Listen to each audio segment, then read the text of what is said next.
Assalamualaikum warahmatullahi wabarakatuh. Madayaw ug maayong adlaw kaninyong tanan. Magandang araw sa inyo lahat. Proverbs 19 verse 21 states, "Many are the plans in a person's heart, but it is the Lord's purpose that prevails." It took me 47 years to understand that my life was never meant to be only mine. Unlike others, I may not have been born just to chase happiness. For a long time, I questioned the weight of responsibility to my family, to my country, to everyone who called on me. Today, I have peacefully accepted that my life is unlike any other. Sa unang mga buwan ng aming mga termino, nakita ko na ang kawalan ng katapatan ni Bongbong Marcos Jr. sa mga pangakong binitawan noong kampanya,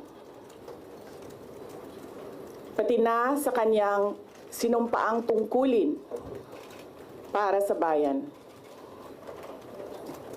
Dahil hindi ko kinaya na maging bahagi ng 2025 national budget na tadtad ng katiwalian,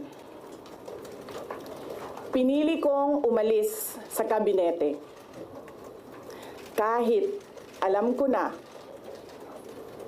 mula pa noong 2023 na ang magiging kapalit ay ang aking impeachment. Mga kababayan, humihingi ako ng paumanhin. Patawad kung tinulungan ko mahalal si BBM bilang Pangulo ng ating bansa.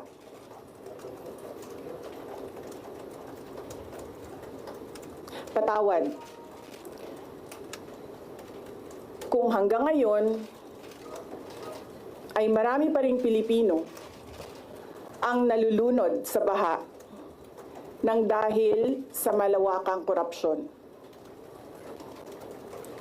Patawad kung lantaran ang pang-aabuso ng ating mga institusyon para sa pansariling interes ng mga politiko.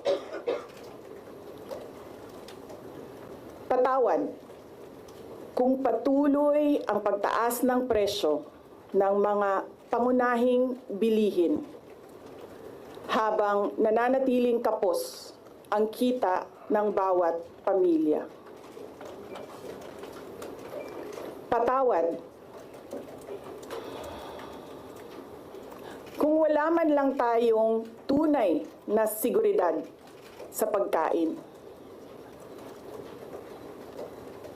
Patawad kung may nagkakasakit at binabawian bigla ng buhay dahil sa kakulangan ng maayos at epektibong healthcare system.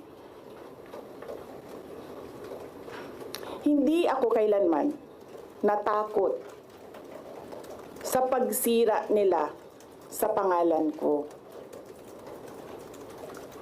Ngunit, may takot ako para sa ating mga anak.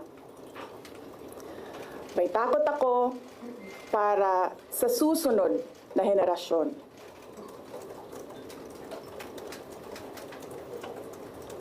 May takot ako para sa mga kababayan nating walang bahay sa ibang bansa.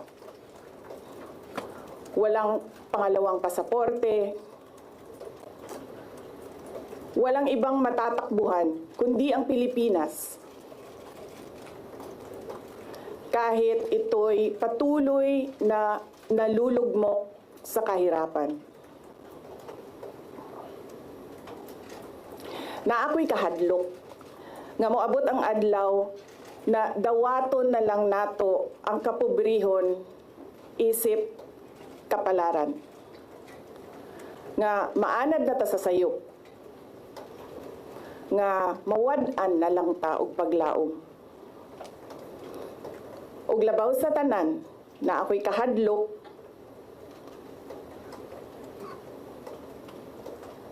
nga moabot ang adlaw nga wala na tay Pilipinas nga ikahatag sa atong mga anak.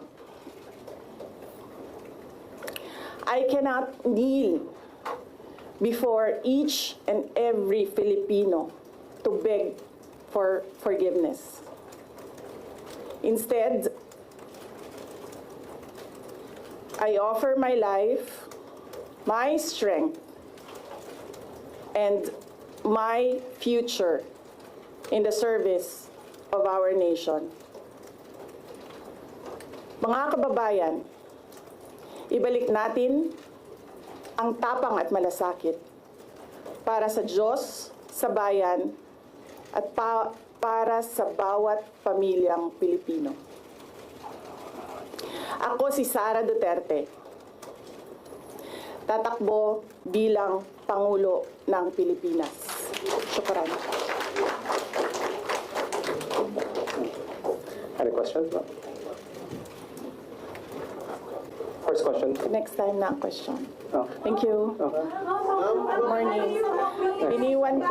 Iniwan ko kay JC yung kabuuan ng speech.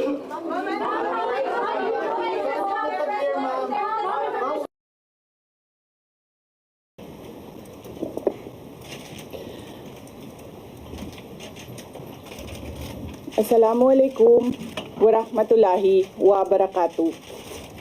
Madayaw ug maayong adlaw kaninyong tanan. Magandang araw sa inyo lahat. Proverbs 19 verse 21 states, "Many are the plans in a person's heart, but it is the Lord's purpose that prevails." It took me 47 years to understand that my life was never meant to be only mine. Unlike others,